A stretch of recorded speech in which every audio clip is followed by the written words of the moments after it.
Ajude-nos a trazer os formandos de volta ao Instituto Agrário de Chokwe. Em janeiro de 2026, as cheias atingiram a província de Gaza, no sul de Moçambique.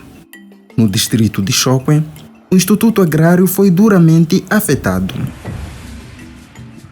Está aí a escola agrária, aqui é parte dos alunos do internato. Do jeito como está agora. Lá não sei se conseguir chegar lá, porque essa correnteza aqui, mano, aqui.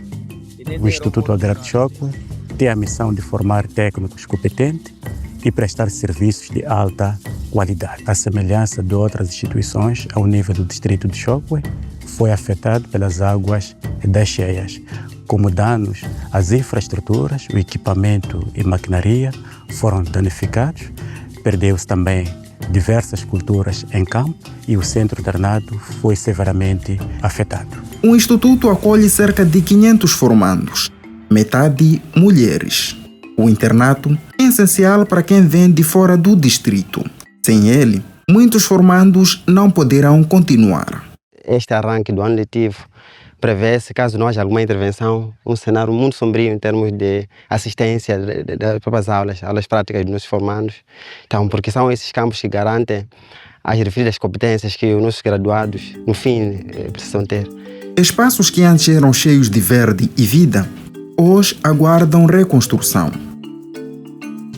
O ano 2026 foi um ano em que tínhamos muitas expectativas boas, mas infelizmente as cheias nos assolaram e afetaram negativamente aos nossos estudantes, porque não se sabe quando é que vão iniciar.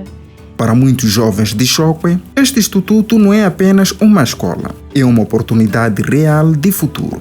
Sem um internato, alguns poderão interromper o ano letivo, especialmente em raparigas em situação de maior vulnerabilidade. Essas cheias causaram danos de tal forma que era necessário mesmo que tivéssemos apoios, tanto em termos de alojamento para as mesmas, como também a alimentação, os kits de higiene pessoal, porque elas precisam muito mais de algo para lhes motivar a continuarem com os estudos. Elas acabam desistindo por falta de condições, então se houvesse uma forma de se criarem essas condições, isso seria benéfico para as formandas. Eu, como formanda, peço ajuda, porque na verdade nós não podemos iniciar com as aulas, porque na verdade perdemos tudo mesmo. Estamos determinados a reerguer um instituto, mas não podemos fazê-lo sozinhos. Com o seu apoio, poderemos garantir material escolar, colchões e kits de higiene, equipamento para as aulas práticas e condições para reabrir o internato. As águas baixaram, mas o futuro destes jovens ainda está em risco. Agora é tempo de reconstruir. Faça a sua doação, partilhe, seja parte desta reconstrução. Ajude-nos a trazer os formandos de volta ao Instituto Agrário de Chokwe.